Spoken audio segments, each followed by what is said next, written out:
नमस्कार दोस्तों, सैनवाल classes for Uttarakhand में आप सभी का हार्दिक स्वागत है। दोस्तों, आज हम बात करने वाले हैं उत्तराखंड के हिस्ट्री जो हमारी सीरीज चल रही है उसी क्रम में। तो इसमें हमारा जो आप पिछले वीडियो आई थी वो गुप्तकालीन उत्तराखंड के बारे में थी, यानी जो हमारा उत्तराखंड का प्राचीन काल है, यानी इतिहास का जो हमारा ऐतिहासिक कालीन का जो हमारा ये प्राचीन काल चल रहा है, इसका जो पहला चरण है वो कंप्लीट हो गया है। जो हमारे चैनल पर पहली बार आए हैं वो इससे पहले जो पिछली वीडियो हैं उनको ज़रूर देखें। तो ये जो हमारा आज का दूसरा चरण है इसमें हमारे दो टॉपिक हैं।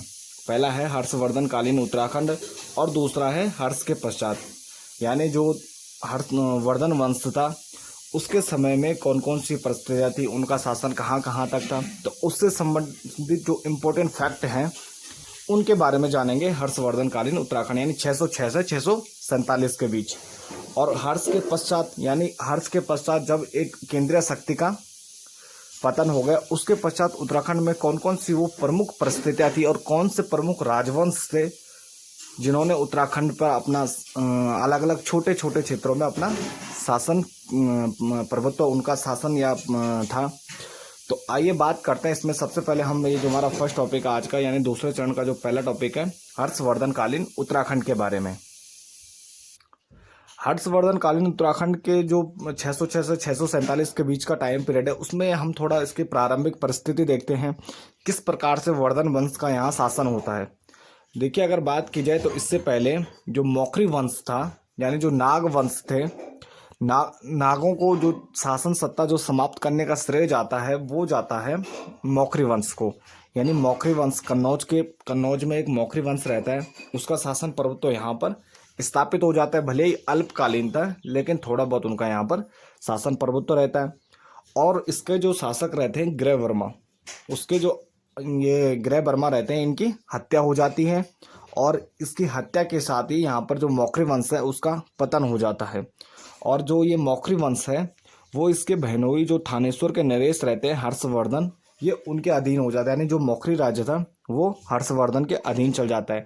तो इसके साथ ही जो मौखरी राजवंश का जो यहाँ पर शासन था वो भी वर्धन वंश के अधीन हो जाता है। यानी जो मध्य हिमालय है उस पर भी थानेश्वर नरेश यानी हर्षवर्धन का प्रभुत्व हो जाता है।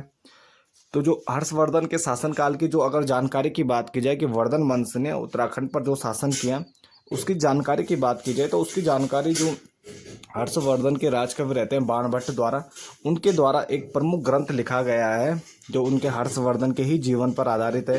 यानी हर्ष चरित्र से इस शासनकाल के बारे में हमें जानकारी प्राप्त होती है और जिससे हमें पता चलता है, यानी मध्य हिमालय जिसमें उत्तराखंड भी शामिल है उसका काफ़ी बड़ा भूभाग उसके अधीन रहता है, हर्षवर्धन यानी वर्धन वंश के अधीन रहता है। अगर दोस्तों दूसरे हर्षवर्धन कालीन उत्तराखंड के जो दूसरा जो हमें प्रमाण मिलता है या जानकारी मिलती है वह साहित्यिक ग्रंथों में वैनसांग जो हर्षवर्धन कालीन उत्तराखंड है उसमें इसने उत्तराखंड या मध्य हिमालय की यात्रा की थी। तो उसके टाइम पीरियड से जो उसकी हर्षवर्धन काल है उसके बारे में हमें वैनसांग के यात्रा विवरण से जानकारी भी मिलती है। जो वैनसांग था यह एक चीनी यात्री था और ये यहाँ पर यात्रा करने के लिए, और दूसरा ये जो बौद्ध धर्म है उससे काफ़ी प्रभावित था। तो उसके संबंध में जानकारी एकत्र करने के लिए यह भारत आया था। तो इसी क्रम में इसने क्या किया, उत्तराखंड यानी मध्य हिमालय की भी यात्रा की। उसके टाइम पीरियड में जब ये आया था तो यहाँ पर हर्षवर्धन का शासन था। तो इसी क्रम में इसके यात्रा विवरण से हमें जो जानकारी मिलती है जो उत्तराखंड से संबंधित है कि या 636 में इसने हरिद्वार, यानी उस टाइम इसने अपने यात्रा वृत्तांत में मोइलो नगर कहा है और इसने बताया है कि जो हरिद्वार है वो 20 ली माप, यानी चीनी जो दूरी की इकाई होती है उसमें इसने 20 ली माप हरिद्वार की क्षेत्र के माप बताया है। और इसने ब्रह्मपुर की यात्रा की थी जिसको पोले किमोपुलो अपने यात्रा वृत्तांत में इसके द्वारा कहा गया है। और इसने कहा है जो हर्षवर्धन के अधीन ये ब्रह्मपुर रहता है तो इसमें 5 बौद्ध विहार थे जिनका उल्लेख इसने अपने यात्रा वृत्तांत में किया है। इसने जो ब्रह्मपुर राज्य बताया है उसकी जो मध्य हिमालय में इसने जो ब्रह्मपुर नामक राज्य बताया है तो उसकी जो एकता है इतिहासकारों द्वारा वर्तमान उत्तराखंड यानी कुमाऊं और गढ़वाल के क्षेत्र से की जाती है। तो मध्य हिमालय में इसकी एकता जो उत्तराखंड के क्षेत्र यानी उत्तराखंड में ब्रह्मपुर का स्थान बताया जाता है। हर्षचरित्र नामक ग्रंथ में जो बाणभट्ट द्वारा रचा गया है, इसमें उत्तराखंड भ्रमण आने वाले लोगों का वर्णन, जिसमें वैनसा क्या है, प्रमुख चीनी यात्री बताया गया है। और इसी के यात्रा वृत्तांत में हमें जानकारी जो जिसका नाम सियूकी है, उसमें हमें इनसे रिलेटेड जानकारी प्राप्त होती है। जो भागीरथी नदी के किनारे मोइलो नामक नगर है, उसकी एकता हरिद्वार से की जाती है। और जो ये वैनसांग हरिद्वार में आया यानी उत्तराखंड के क्षेत्र में आया था, वो 636 ईस्वी के आसपास आया था। तो यही कुछ प्रमुख इंपॉर्टेंट फैक्ट है जो हमें हर्षवर्धन कालीन उत्तराखंड के बारे में जानकारी प्राप्त होती है। और इसके अलावा हमें इससे संबंधित कि हर्षवर्धन काल में उत्तराखंड में कौन कौन से क्षेत्र हर्षवर्धन उसके शासन से जुड़े हुए थे, तो इससे रिलेटेड ज़्यादा कुछ जानकारी हमें प्राप्त नहीं होती है और ना ही कोई पुरातात्विक प्रमाण हमें प्राप्त होता है। इसके साथ ही कान्यकुब्ज यानी 647 ईस्वी में हर्षवर्धन की मृत्यु हो जाती है और इसके साथ ही वर्धन वंश का अंत हो जाता है। और यहाँ पर जो उत्तराखंड की परिस्थितियाँ होती हैं, इसके बाद जैसे ही केंद्र शक्ति का पतन होता है, तो उत्तराखंड में जो भी यहाँ पे स्थानीय राजवंश थे या स्थानीय सत्ताएं जो लोग चला रहे थे, वो या उनके अधीन वर्धन वंश के अधीन शासन कर रहे थे, तो वो धीरे धीरे खुद को क्या करना है, स्वतंत्र रूप से शासन करना प्रारंभ कर देते हैं। तो इसी क्रम में हम देखते हैं कि कौन कौन से प्रमुख वो राजवंश है जो हर्ष के पश्चात यहाँ पर उदय होते हैं। हर्षवर्धन के पश्चात अगर उदय होने वाले प्रमुख राजवंशों की बात की जाए या प्रमुख सत्ताओं की बात की जाए उत्तराखंड के क्षेत्र में, तो ये प्रमुख जो राज्य रहते हैं, शत्रुघ्न राज्य जिसे सोलू किन्ना कहा गया है, पौरवों का ब्रह्मपुर राज्य रहता है। इसके अलावा गोविशान राज्य, सुवर्ण गोत्र यानी जिसे स्थिर राज्य भी कहा जाता है, कल्याण वर्मन का राज्य पलेठी के क्षेत्र में यानी पलेठी अभिलेख से जिसकी जानकारी प्राप्त होती है। इसके अलावा जो छोटे राज्य रहते हैं पांडवाल व मोरध्वज यानी कोटद्वार के क्षेत्र में, वहाँ पर भी छोटे राजवंश अपनी सत्ता स्वतंत्र रूप से शासन करते हैं। इसके अलावा उत्तरी क्षेत्र में यानी भोट राज्य रहता है। और इसके अलावा इसके बाद जब यहाँ पर बहुराजकता का शासन रहता है, तो यशोवर्मन यानी जो कान्यकुब्ज में नया शासक आता है, यशोवर्मन वंश आता है, उसमें यशोवर्मन द्वारा जो उनका प्रतापी और वीर शासक रहता है, उसके द्वारा यहाँ पर कुछ समय के लिए अल्पकाल में यहाँ पर शासन किया जाता है। और उसका जो मैदानी भाग है यानी उत्तराखंड का जो मैदानी क्षेत्र है, तो लगभग यशोवर्मन के शासन में रहता है। और इसके अलावा ललितादित्य मुक्तापीड़ का आक्रमण होता है यहाँ पे, जो बहुत ही इंपॉर्टेंट है, यानी कश्मीर के जो प्रमुख शासक है ललितादित्य मुक्तापीड़ कारकेतीय वंश के, तो ये यहाँ पर आक्रमण करते हैं। तो आइए इनके बारे में जानते हैं। तो इस टॉपिक में जो पौरवों का ये ब्रह्मपुर राज्य है, ये काफ़ी इंपॉर्टेंट है, इसे हम एक अलग से नेक्स्ट वीडियो में पढ़ेंगे। यानी जो पौरवों का ब्रह्मपुर राज्य रहता है, उसके बारे में काफ़ी कुछ चीज़ें हैं जो हमारे एग्जाम के दृष्टि से इंपॉर्टेंट है, इसके लिए इसको अलग टॉपिक में रखा गया है, इसको नेक्स्ट वीडियो में देखेंगे। तो बाकी इन सब के बारे में जान लेते हैं, ये कौन कौन से राजवंश, उनसे रिलेटेड क्या क्या इंपॉर्टेंट चीज़ें हैं। हर्ष के पश्चात अगर मध्य हिमालय की बात की जाए, तो यहाँ पर बहुराजकता युग छा जाता है। और यहाँ से मध्य हिमालय में 3 प्रमुख जनपदों की हमें जो जानकारी मिलती है, वो चीनी यात्री यानी 630 से 634 के बीच जो यहाँ पर चीनी यात्री आए थे युवान चुआंग नाम के से, जिनके यात्रा वृत्तांत से हमें इन 3 प्रमुख राज्यों के बारे में पता चलता है। पहला है शत्रुघ्न राज्य, दूसरा ब्रह्मपुर राज्य और तीसरा गोविशान यानी काशीपुर के क्षेत्र में जो प्रमुख राजवंश रहता है, उसके बारे में हमें जानकारी प्राप्त होती है। और इसके अलावा अगर हर्षवर्धन के समय उत्तराखंड व मध्य हिमालय में किसी बड़े राजवंश या जनपद की जानकारी हमें प्राप्त नहीं होती है। इससे इतिहासकारों द्वारा अनुमान लगाया जाता है कि समस्त उत्तराखंड व हर राजवंश जो हर्षवर्धन के अधीन शासन कर रहे होंगे। यानी जो हमारे साहित्यिक साक्ष्य, चाहे बाणभट्ट का हर्षचरित्र हो, चाहे चीनी यात्री वैनसांग का यात्रा वृत्तांत हो, तो जो उसमें हमें साहित्यिक चीज़ें प्राप्त होती हैं, उसके अलावा जो इम्पोर्टेंट चीज़ है कि यहाँ पर वर्धन वंश का शासन रहा होगा, कि इस क्षेत्र में यानी उत्तराखंड और मध्य हिमालय के क्षेत्र में हमें किसी बड़े राजवंश की उत्पत्ति उसके टाइम पीरियड में, शासन काल में हमें प्राप्त नहीं होती है, जिसका इतिहासकारों द्वारा डायरेक्ट अनुमान यानी प्रत्यक्ष रूप से अनुमान लगाया जाता है कि इस टाइम पे हर्षवर्धन के अधीन ये जो राजवंश रहे होंगे वो शासन कर रहे होंगे। अब हर्ष के पश्चात अगर मध्य हिमालय यानी 648 से 750 की बात की जाए, तो यहाँ पर उत्तराखंड की स्थिति थोड़ा ऐसी रहती है जैसे मैप में दर्शाई गई है। यहाँ पर बीच में ब्रह्मपुर यानी पौरव वंश रहता है, और उसके ऊपर उत्तर में सुवर्ण गोत्र नामक देश बताया गया है। इसके अलावा ये चमोली और उत्तरकाशी का जो ऊपरी क्षेत्र है यहाँ पर, और तिब्बत के क्षेत्र में यहाँ पर भोट राज्य बताया जाता है कि यहाँ इस क्षेत्र में भोट राज्य था।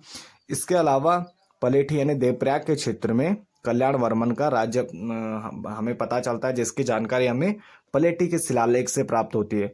और इसके अलावा कोटद्वार यानी मोरध्वज के क्षेत्र में यहाँ पर मोरध्वज नामक राज्य रहता है। और उधम सिंह नगर के क्षेत्र में गोविशाण यानी काशीपुर के आसपास के क्षेत्र में गोविशाण नामक राज्य रहता है। और इसके अलावा उत्तराखंड के दक्षिणी पश्चिमी भाग में शत्रुघ्न राज्य रहता है, जिसकी राजधानी सुंग यानी हरियाणा के यमुनानगर के आसपास रहती है। तो ये प्रमुख राज्य यानी ये मध्य हिमालय की स्थिति है।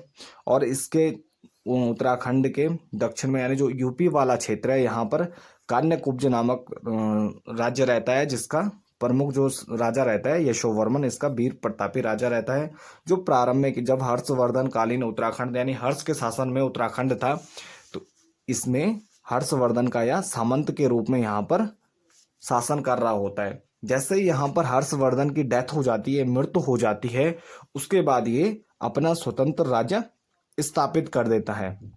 और जैसे ये अपना स्वतंत्र राज्य स्थापित कर देता है तो कहा जाता है कि यह भी क्या करता है, उत्तराखंड के क्षेत्र पर आक्रमण करता है और इसके कुछ भागों को या काफी बड़े भूभाग को या विजित कर देता है। यहाँ पर उत्तराखंड के क्षेत्र में हर्ष के बाद जो प्रमुख राजवंश होता है वो ब्रह्मपुर यानी पौरवों का ब्रह्मपुर राज्य रहता है। तो इसमें हम उस टॉपिक की बात नहीं करेंगे, हम नेक्स्ट टॉपिक में उसकी बात करेंगे। इसके अलावा जो अन्य प्रमुख राजवंश है या प्रमुख राज्य हैं, आइए उनके बारे में बात करते हैं। पहला है हमारा शत्रुघ्न राज्य, यानी ये जो शत्रुघ्न राज्य है इससे संबंधित जो प्रमुख चीज़ें हैं, पहला कि ये चीनी यात्री युवान चुआंग यानी 634 ईस्वी में इसके यात्रा विवरण में इसकी जानकारी मिलती है, जिसे इसने सुलाकिना यानी सुलुकिना नामक राज्य बताया है, यानी जो ये चीनी नाम है इसमें इसने अपने यात्रा वृत्तांत में इसका विवरण दिया है। और जो इसकी राजधानी है वो सुंग गांव या सुंग यमुनानगर, जो वर्तमान नाम हरियाणा में स्थित है, यमुनानगर के क्षेत्र में एटकिंसन द्वारा बताई जाती है कि जो शत्रुघ्न राज्य था इसकी जो राजधानी थी वो सुंग गांव थी। और कहा जाता है जो यात्रा वृत्तांत है इसमें कहा गया है कि इसके मध्य में एक नदी बहती है, यानी वो यमुना नदी से इसकी समानता की जाती है कि इसके मध्य में यमुना नदी बहती है। और इसके साथ ही इसके पूर्वी भाग में यानी उसमें ईस्ट डायरेक्शन में इसमें गंगा नदी प्रभावित होती है, यानी इसके पूर्वी भाग में गंगा नदी और मध्य भाग में यमुना नदी बहती है।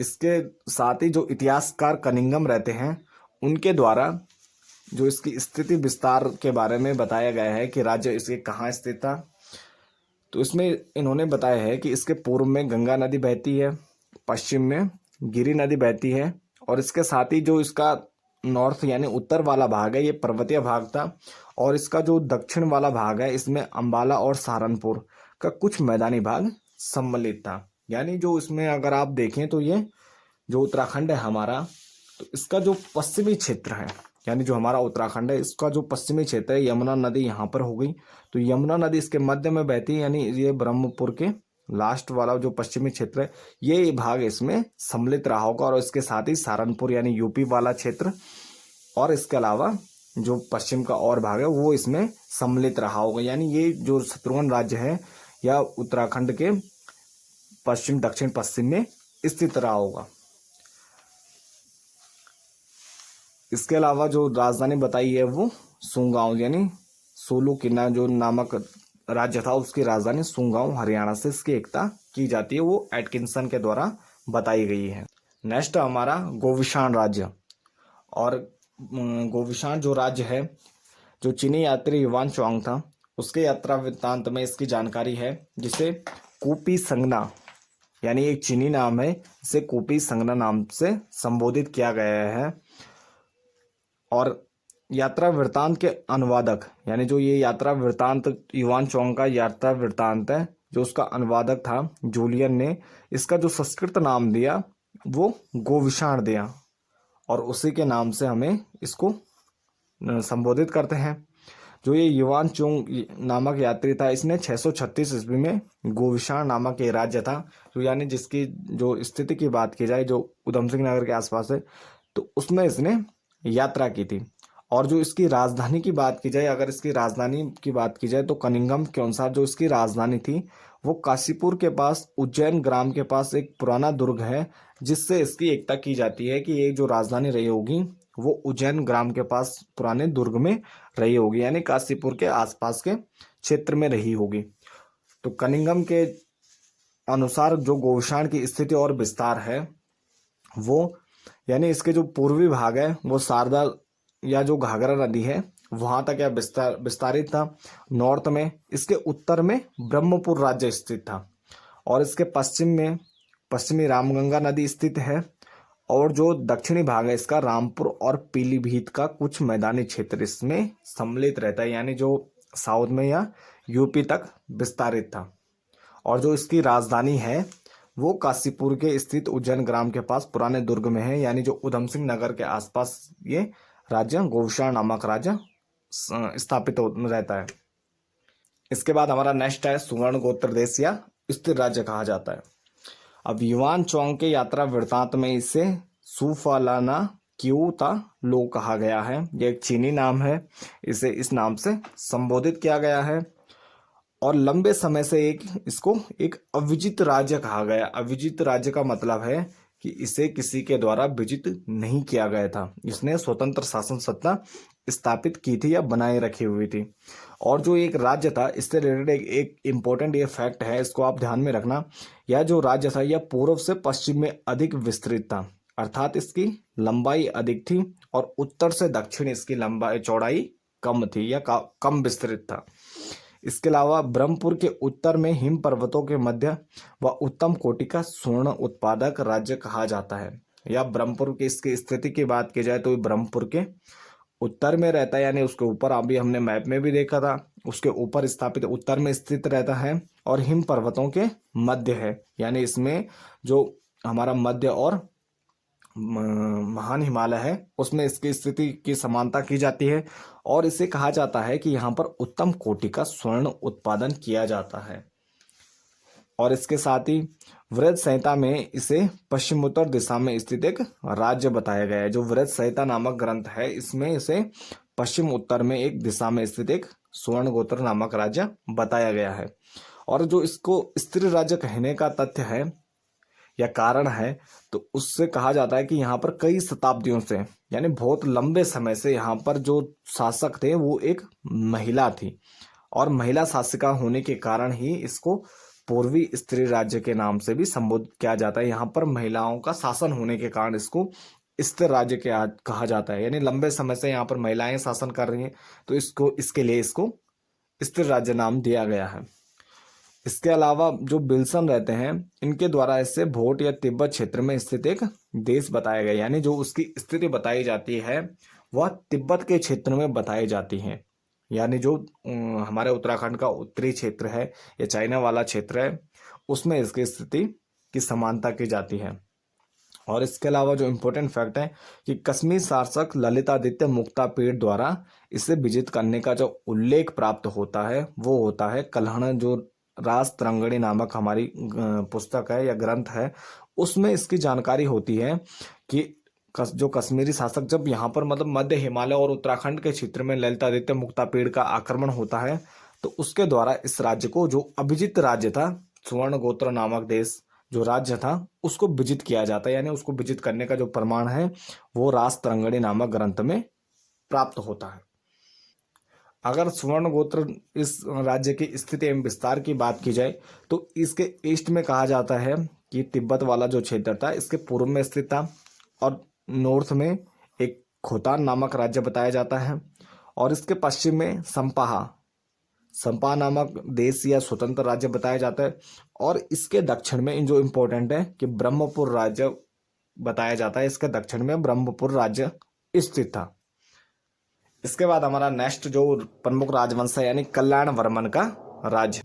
अगर कल्याण वर्मन राज्य की बात की जाए तो इसके बारे में हमें ज़्यादा कुछ जानकारी प्राप्त नहीं होती है, थोड़ी बहुत ही जानकारी प्राप्त होती है, वह होती है हमें प्लेटी शिलालेख से, यानी हिंडोला खाल के आसपास एक मंदिर है, पलेठी नामक गांव है, उसमें इस सूर्य मंदिर से एक शिलालेख हमें प्राप्त होता है, जिससे इस कल्याण वर्मन नामक शासक की जानकारी हमें प्राप्त होती है।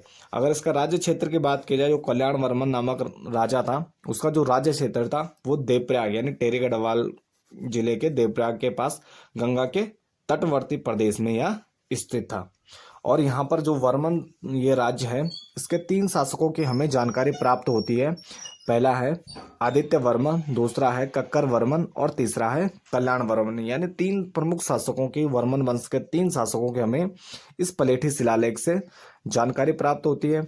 और जो ये मुख्य शासक रहता है यानी कल्याण वर्मन, जो जिसका ये शिलालेख है, उसके द्वारा परम भट्टारक महाराजाधिराज की उपाधि धारण करने का हमें पता चलता है कि जो कल्याण वर्मन था, इसके द्वारा यह प्रमुख परम भट्टारक महाराजाधिराज की उपाधि धारण की गई है।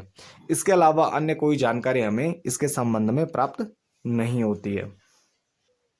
इसके अलावा यूके ट्रिपल एस से जो हमारा आयोग है, इससे संबंधित एक क्वेश्चन पूर्व में आ रखा है कि जो पलेठी शिलालेख है वो कहाँ स्थित है, या जो पलेठी सूर्य मंदिर है वो कौन से जिले में स्थित है। तो आगे भी नेक्स्ट इससे संबंधित कुछ इंपॉर्टेंट जो ये फैक्ट है, इनसे संबंधित जानकारी पूछी जा सकती है, तो इसको आप ध्यान में रखिएगा। इसके बाद जो हमारा नेक्स्ट राज्य है भोट राज्य। भोट राज्य से संबंधित जो इम्पोर्टेंट फैक्ट है कि जो इसकी स्थिति है वह उत्तराखंड के चमोली और उत्तरकाशी का जो ऊपरी भाग है उसमें, और प्लस तिब्बत में जो इसकी एकता की जाती है कि राज्य जो भोट राज्य वो स्थित था, वो चमोली और उत्तरकाशी का इसमें ऊपरी भाग सम्मिलित रहा होगा। और हर्ष के समकालीन अगर इसमें शासक की बात की जाए, जो हर्ष के समकालीन यहाँ का शासक रहता है, तो इसमें सोरंग बच्चन संगपो, ये एक चीनी नाम है, तो ये यहाँ पर शासन करता है, जिसका शासनकाल 629 ईस्वी से 649-50 ईस्वी के आसपास माना जाता है। और ये न्यूखरी राजवंश से संबंधित रहता है, यानी न्यूखरी राजवंश का सोरंगो बच्चन सांगपो नामक जो चीनी भोट शासक रहता है वो यहाँ पर शासन कर रहा होता है। और इसके जो आक्रमण है भोट राज्य द्वारा मध्य हिमालय और उत्तराखंड के क्षेत्र में बार बार यानी लगातार हमले किए जाते थे, जिनको केवल एक धावे के रूप में माना जाता है कि यानी इसका कोई राजनीतिक महत्व नहीं होता है, ये केवल लूटपाट के उद्देश्य से ही हमले करते थे। इनका मतलब राजनीतिक महत्व नहीं होने का कारण है कि इन्होंने यहाँ पर शासन सत्ता स्थापित नहीं की, ये केवल आक्रमण करते थे और लूटपाट करके वापस चले जाते थे। अगर जो इसको विजित करने की बात की जाए, जो भोट राज्य है, तो भोट शासक द्वारा 645 ईस्वी में कैलाश मानसरोवर के पास एक स्थित जैंग या जुंग नामक राज्य रहता है। जो भोट शासक द्वारा 645 ईस्वी में जो ये सोरंग बच्चन संगपो है, इसके द्वारा 645 ईस्वी में कैलाश मानसरोवर के पास स्थित एक जैंग या जुंग नामक राज्य रहता है, जिसको विजित करने का उल्लेख मिलता है, जिससे हमें पता चलता है कि जैंग या जुंग राज्य इसने विजित किया था। इसके अलावा एक इम्पोर्टेंट जो ध्यान रखने योग्य बात है कि एक चीनी लेखक है मा त्वान लिन, यानी 13वीं सदी में एक चीनी लेखक रहते हैं मा त्वान लिन। उनकी एक कृति है जिसमें उन्होंने उल्लेख किया है कि जो भोट शासक रहते हैं वो जो हर्षवर्धन यानी हर्ष के पश्चात जो उनके उत्तराधिकारी रहते हैं, उनको बंदी बनाकर चीन ले जाया जाता है। और यहाँ पर जो ये मध्य हिमालय या उत्तराखंड है, इसको विजित किया जाता है और उनका भोट राज्य का शासन प्रभुत्व यहाँ पर स्थापित हो जाता है। लेकिन अगर इसके अलावा हम भारतीय इतिहासकारों की बात की जाए, तो यहाँ पर इसको केवल कोरी कल्पना के रूप में माना जाता है, क्योंकि ना तो इसके कोई साहित्यिक प्रमाण हमें देखने को मिलते हैं और ना ही कोई पुरातात्विक प्रमाण हमें इसके जो ये तथ्य है इससे प्राप्त होते हैं कि यहाँ पर भोट राज्य रहा होगा। इसीलिए यहाँ पर इनको जो भोट राज्य के आक्रमण है वो केवल एक धावे के रूप में माने जाते हैं, जिनका उद्देश्य केवल लूटपाट करना था, कोई राजनीतिक महत्व इन आक्रमणों का नहीं होता था। इसके बाद हमारा लास्ट आज का टॉपिक है कि यशोवर्मन तथा ललितादित्य का आक्रमण। इसमें हम देखते हैं कि जो यशोवर्मन है वो कान्यकुब्ज के शासक रहे। जैसे यानी हर्षवर्धन की डेथ होती है, मृत्यु होती है, तो उसमें जो यशोवर्मन रहते हैं कान्यकुब्ज में उसके सामंत के रूप में पहले शासन कर रहे होते हैं, और मृत्यु के बाद हर्षवर्धन की मृत्यु के बाद यह अपनी स्वतंत्र सत्ता स्थापित कर देते हैं। और जैसे ही आप देख रहे होंगे जो इसकी स्थिति है, यानी उत्तराखंड के दक्षिणी भाग में यह राज्य स्थित है। तो इसके लिए यह क्या करता है, इसके अलावा ये यहाँ पर आक्रमण करता है, मध्य हिमालय में उत्तराखंड के क्षेत्र में आक्रमण करता है, और इसका जो मैदानी भाग है और कुछ पर्वतीय भाग इसके शासन में आ जाता है। और कहा जाता है कि यह जोशीमठ के क्षेत्र में बसंत देव नामक एक जो सामंत रहता है वो यहाँ पर शासन कर रहा होता है, वो यशोवर्मन का सामंत रहता है। ये बसंत देव ही नेक्स्ट जो हमारा कार्तिकेय वंश आएगा, यानी जो ऐतिहासिक काल के प्राचीन काल का तीसरा चरण आएगा, वो बसंत देव ही है जो कार्तिकेय वंश की स्थापना करता है। तो कहा जाता है यह प्रारंभ में यशोवर्मन के अधीन रहता है। अब यहाँ पे देखिए कि परिस्थितियाँ क्या होती हैं। यहाँ पर यशोवर्मन कान्यकुब्ज में यशोवर्मन का शासन है, और इसका थोड़ा बहुत भाग या कुछ भाग उसके उत्तराखंड का इसके शासन में रहता है या इसके राज्य विस्तार में रहता है। यहाँ पर कश्मीर के क्षेत्र में कारकोतीय वंश में एक ललितादित्य मुक्तापीड़ नामक शासक होता है, और यह क्या करता है, ये कान्यकुब्ज पर यानी यशोवर्मन पर आक्रमण करता है और यह यशोवर्मन को परास्त कर देता है। अब जैसे ही यह यशोवर्मन को परास्त करता है, तब इसके अलावा हमें जो ये ललितादित्य मुक्तापीड़ है यह मध्य हिमालय यानी उत्तराखंड के क्षेत्र पर भी आक्रमण करता है, और जिसकी जानकारी हमें रास तरंगिणी यानी कल्याण की जो प्रमुख पुस्तक है रास तरंगिणी, उससे हमें पता चलती है कि ललितादित्य मुक्तापीड़ द्वारा मध्य हिमालय यानी उत्तराखंड के क्षेत्र में आक्रमण किया गया था। तो यहाँ पर देखते हैं कि जब यह कान्यकुब्ज में यशोवर्मन को परास्त कर देता है, तो इनकी जो संयुक्त सेना रहती है, उसके बाद ये भोटांतिक क्षेत्र यानी जो भोट राज्य रहता है जहाँ पर न्यूक्री राजवंश शासन कर रहा होता है, उसको परास्त करते हैं। फिर उसके बाद जो अभिजित राज्य रहता है, अब तक सुवर्ण गोत्र नाम से या स्त्री राज्य रहता है, या उसको परास्त करता है। इसके बाद यह ब्रह्मपुर राज्य को परास्त करता है, और उसके बाद यह गोपेश्वर में कहा जाता है कि इसने कश्मीरी हाट नामक एक राजधानी बनाई थी, जो बहुत ही अल्पकालीन रही। लेकिन कुछ लोग मानते हैं, कुछ इतिहासकार या कुछ विद्वान मानते हैं कि यह गणपति नाग से संबंधित थी। तो इसके संबंध में हमें कोई प्रमाणिक प्रमाण प्राप्त नहीं होते हैं, लेकिन माना जाता है कि यह गोपेश्वर में जो कश्मीरी हाट नामक राजधानी है वो कारकोतीय वंश के ललितादित्य मुक्तापीड़ ने तब बनाई थी जब उन्होंने यहाँ पर आक्रमण किया था। ये पौरव वंश के बाद मध्य हिमालय की स्थिति थी। तो आइए इसको थोड़ा समझ लेते हैं कि इससे रिलेटेड क्या क्या इंपॉर्टेंट चीज़ें हैं।